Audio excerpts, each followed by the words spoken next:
Now personally, I don't really like SUVs. They're big, they're heavy, and they're kind of slow. However, driving is more than just about the experience, so people have to go and buy SUVs.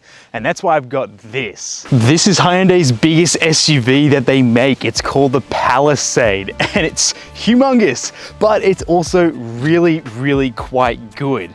And you'd hope so, because this one starts from around $82,000, as it's the top trim Highlander all-wheel drive, and it's got the diesel motor. Now, if you're looking for up to 8 seats to transport a lot of people, or just like the space of a bigger SUV, let's have a look at the outside, the inside, the features, and take it for a drive to see if you should go out and buy one of these instead of going out and shopping for a minivan. So with that said, my name's Cameron, this is Product Review Cars. Let's get into it.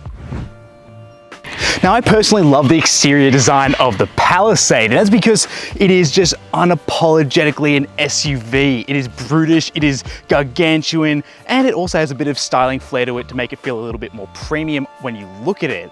Part of that premium feel is this giant waterfall effect LED that runs down here. My only issue is separated by a bit of body cladding here, and there's a small attempt to make it visible through that, but hey, it would have been cooler to see this go as one LED down there. But I do like the nice slim headlamps, which really accentuate the giant grille here. It's protruding with a bunch of different nodules jumping out here, a giant also Hyundai badge jumping out at you. It just doesn't care. It just goes, it's here.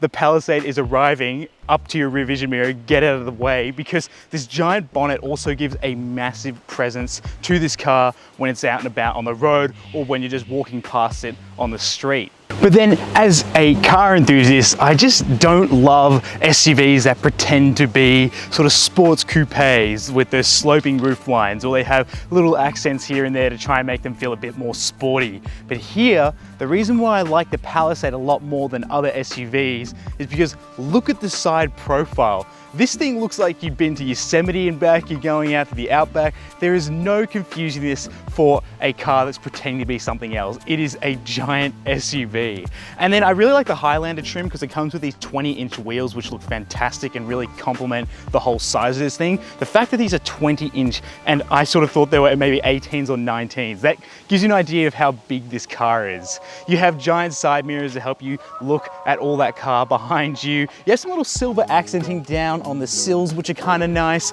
and also here on the door trim, it's all matte, so it doesn't look too tacky. It's not like a chrome finish. And then I like the roof rails here, they look quite nice, and you can really imagine this thing heading down to the snow because it just looks so comfortable just by looking on the outside. Looks like you have plenty of space, and I just like how flat the roofline is all the way through with a little taper at the back. Yes, there is this sort of angle here to make it look not so boring and not a little bit like a hearse if it didn't have that. And then around the back here, we have a very squared off design with Palisade spelt out as far as humanly possible from each letter. This name holds a special place in my heart. I grew up in a place called Pacific Palisades, so I love the name. If you want to know what this means, it's like a wall near an ocean. So I guess this being like a blue color, then you've also got how this thing sort of represents the shape of a wall. Maybe that's how we got to that name, but I like the name quite a lot. It's really good. We've also got some exhaust pipes down here. They're a questionable choice because they're not really balanced out like you'd see on many other SUVs. They're just pushed to the side, but hey, I'll take those every single day over any fake exits that have been put on the back. So it's pretty good. So the design is really, really quite good for an SUV here. All right, so check it out. Immediately what I notice is how heavy these doors feel. Yeah, I know it's a manufactured thing and it's pretty well common knowledge that this is something that is done intentionally, but hey, at least you feel like you're stepping into something a bit more premium than you would if you were spending a little bit less with Hyundai. So it feels like you are stepping into an $80,000 car. This interior, I was taken back, quite honestly. I really was shocked about how good this interior was. First of all, we have some white leather, and then everything else is accented in blue, which really helps complement this exterior color. I actually really like the white leather quite a lot, although this has got 10,000 kilometers, 11,000 kilometers now I'm reading it, and yeah, it doesn't really hold up with the blue jeans test, does it? We've also got suede roof liner up top, which is quite an interesting choice because children are known for bringing anything foreign, contaminants, for example, onto their fingers and just smearing them wherever they want. So Yeah, I don't know how long this will last, but it looks like it's holding up pretty well over nearly 11,000 kilometers. Now there is a wood trim in here. Whether or not it's real is kind of hard to tell because Hyundai's done a really good job of disguising it, and I like how the lines in the wood do meet up with the door. So look, it looks very nice and premium and way better than any sort of plastic trim that you would get on these panels. The seat design is really good as well because it's a quilted leather and it's really comfortable with nice side bolstering as well. The controls that we have here, we have tri-zone climate control, yes, because the rear passengers get to control theirs. We've also got a terrain response button here with drive modes as well, so that's quite handy, and we'll explore that when we're out driving. We have quick commands to get to all the different buttons like camera view. We have heated and cooled seats and a heated steering wheel. This 10.25-inch display is nicely incorporated into the dashboard. It doesn't feel like it's stuck on, and it's the exact same software we've seen in every other Kia and Hyundai product that's come out recently. It's like an Android operation because it's got like all these different applications here. You do have Android Auto and you do have Apple CarPlay incorporated here. The main features that we get with this that are explicit for this Palisade would be the rear climate controls, so you can control what's happening in the rear if the rugrats don't know how to operate, the little vents and also buttons back there so you can make sure people in the back are comfortable. And then there's also passenger talk.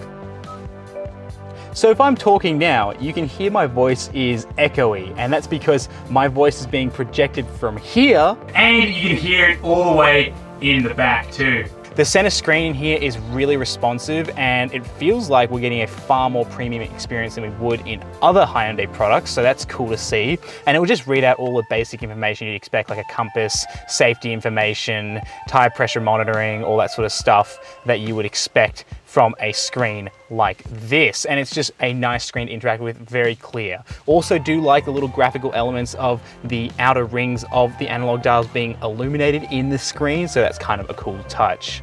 And that's for the sole reason of legroom.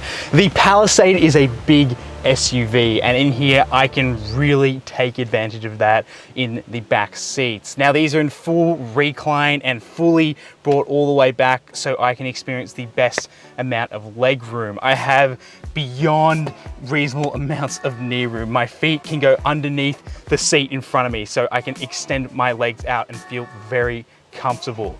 Back here, I am having an absolute blast. If I don't like seeing people and peasants on the outside, I can close my blind, which is nice and easy. Additionally, I have my own sunroof, which is actually bigger than the one that you get up front.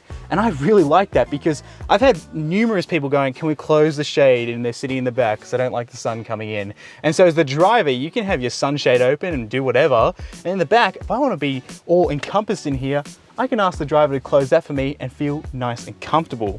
We also have three-way adjustable heated seats for the exterior seats back here. So for 4 people, this thing is going to be ridiculously comfortable to travel around in. Now there's a single 12-volt charger in the middle in the center console area where you're controlling your rear climate controls and you're also controlling your heated seat. But then if you need some USBs, they're conveniently found on the outside of the seats, which I quite like because that's exactly where you're going to be holding your devices. And then we've also got some interesting seat pockets because 1, they're leather, and 2, they have like a little tiny pocket, which is a great place to put your phone if you need to. So that's cool. And then we also have 2 cup holders in the door. In total, this car has 16 cup holders, which if that doesn't scream that this thing was for the American market, I don't know what is. Now, before I can jump into the third row, I have to open the boot here. We have 704 liters of cargo space in this configuration, and you get a lot more when we fold the seats down. Back here, it is just a giant amount of space. It's got a nice flat load floor. There's no boot lip getting in and out, so you can slide items nice and easily. And really, the space is quite a nice place to hang out too. And it's a thoughtful touch to have a little light back here, which makes it easier at night to see things.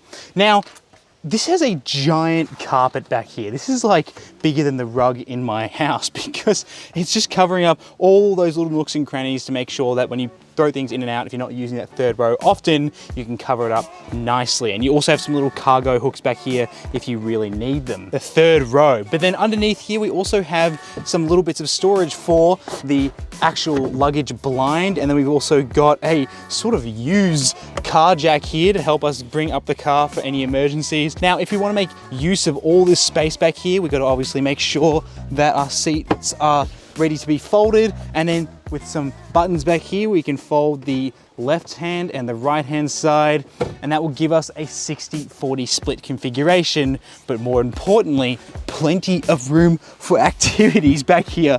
You can really get all the way back here and fit a ridiculous amount of stuff in here. I really think this is a great car to transport lots of stuff. If you're moving stuff often or you need to go back and forward between a couple of locations, the Palisade really has it sorted. However, at some point you do have to make room for up to 8 people in here. So the middle row is gonna suffer just a tiny bit. So to be able to get in the back seats, it's kind of interesting because you have a nice little button here and it will electronically fold the seat forward, and there's some nice plastic cladding for me to be able to put my feet on with some grip and be able to jump into the back here. If you need someone to open up the third row, you can pull on this tab here and it will just reveal that third seat as such, which is quite good. And then also if you have to get the second row up, it's really easy and it's just like a one pull operation. No problems really. And then you can adjust the recline by finding the tether where you'd expect to find it down near your hip. And you have a reasonable amount of space. I'm gonna pull this seat back to represent what it would be like to be sitting behind someone.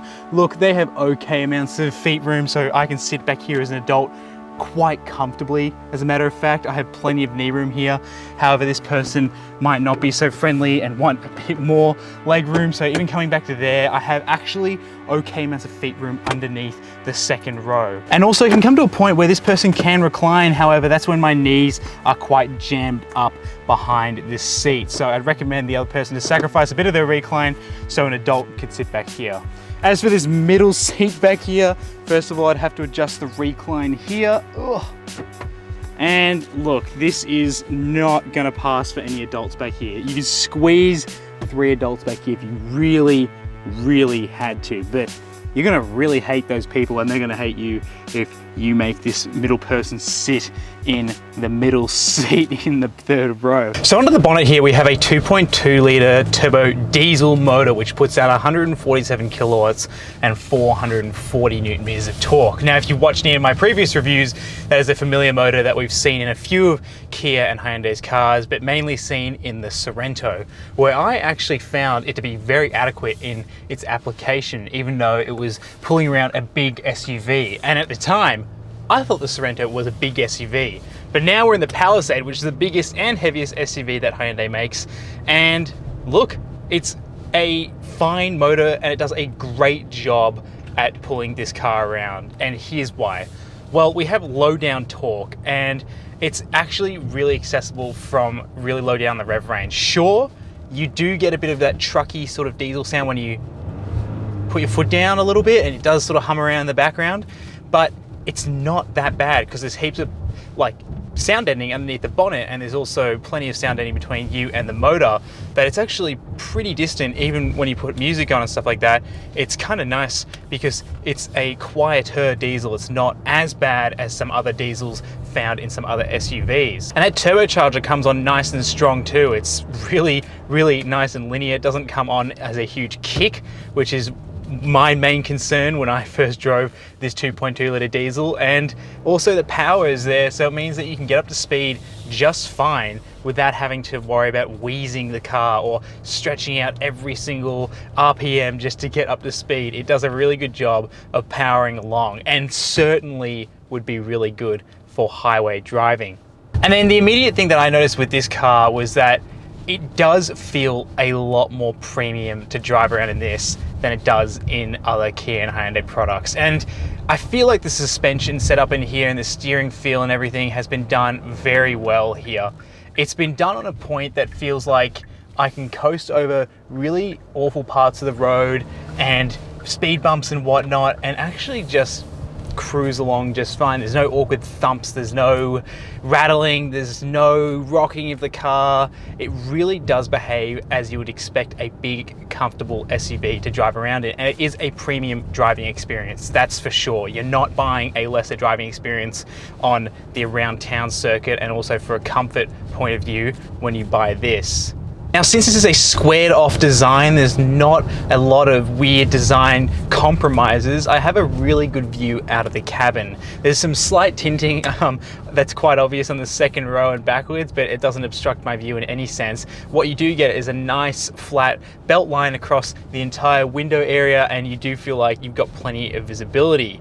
And when you're parking this thing, it's not as wide as you would think it is. And even though the Palisade logo on the back would lead you to believe this thing is massive because of how wide and spelled out that is, it actually is relatively easy to park this thing. And to go on a bit of road that will get some speed up and also be able to test it, how dynamic this car is. Well, I already can tell you it's not that dynamic. It's kind of good and light on its feet, and it's got a nice variable steering ratio, which means that when you're going up to speed, you do actually get a fair amount of movement with not much turning of the steering wheel, which is really good.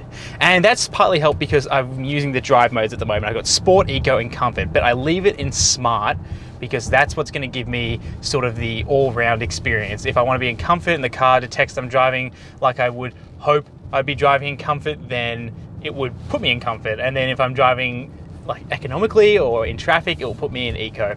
And then if it's going to see me mat the accelerator down, it's going to see me go into Sport. So I'll actually purposely put this into Sport to start off with, because this is the one that you sort of will feel that will tighten up the steering, and you'll get higher revs, and the gauge cluster goes red and the whole thing. But look, I have no desire at any point to drive this giant SUV in Sport mode. All I can think about is the fuel going up. And look, sure, responsiveness is a little bit better, but yeah, it's nothing to scream home about. I'm not getting pops out the exhaust, or I'm not getting a completely redefined driving experience, and nor would you in an 8-seater. So I normally just leave this in Comfort if I was going to actually manually select a drive mode. Comfort mode is the best mode to experience the Palisade in. It is so comfortable, and I absolutely love it. It's really quite nice, and that's the whole purpose of this car. It's a comfortable family car. That's what it is.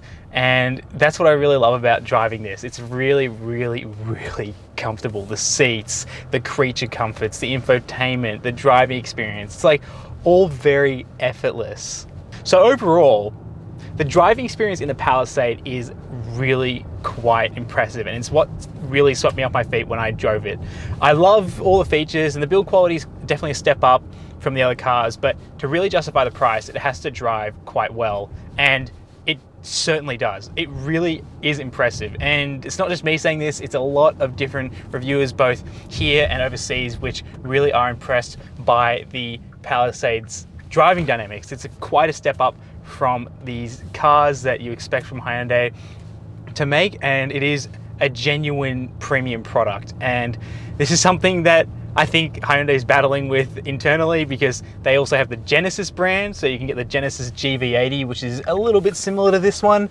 It's a big SUV and it's a premium driving experience. However, it costs $100,000, and I'm not sure if you have to get that if you want a premium big SUV. I think you found it here with the Palisade. We're going to find out though, so make sure you're subscribed so you don't miss out on that GV80 review coming out later in this year. But for now, my impressions are saying this has to be one of the best luxury SUVs for under $100,000, full stop.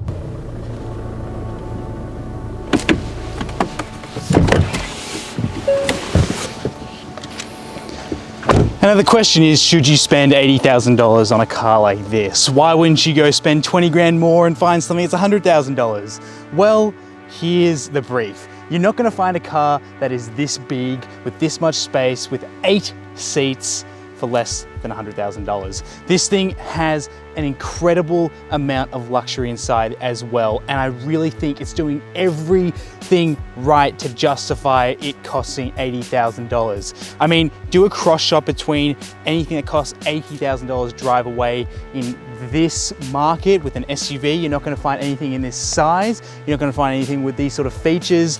And to be honest, I don't really see any competitors operating in this space with this sort of price justification. You're gonna have to compromise somewhere if you want to go to the Europeans for an SUV, whether that be boot space, whether that be extra seats, whether that be features. So here, you sort of have it all. And then for the diesel motor, this is the best pick for fuel economy, around town driving, and also just for long trips as well. I do think go for the diesel, and if you really need a V6 petrol for whatever reason, then sure, but the diesel is the pick. So yes, if you're in the market for a bigger SUV, the Palisade is your best bet. If we had the Kia Telluride here, which is the sister car to this, which unfortunately we don't because it's not made in South Korea, it's made over in the US, where this is made in South Korea, which is why we can get it, then I'd be saying cross shop with that because that's really your alternative. So I say go out and get yourself one of these if you're looking for a big, luxurious SUV without having to feel like, oh, I should have spent more for heated seats, or I should have spent more to get the bigger model, but it will have less features. This really does it all for a reasonable price, if you ask me, for where it's sitting at. My name's Cameron. This has been Product Review Cars. Make sure you stay subscribed so you don't miss out on any big SUV reviews from us. I'll see you in the next one.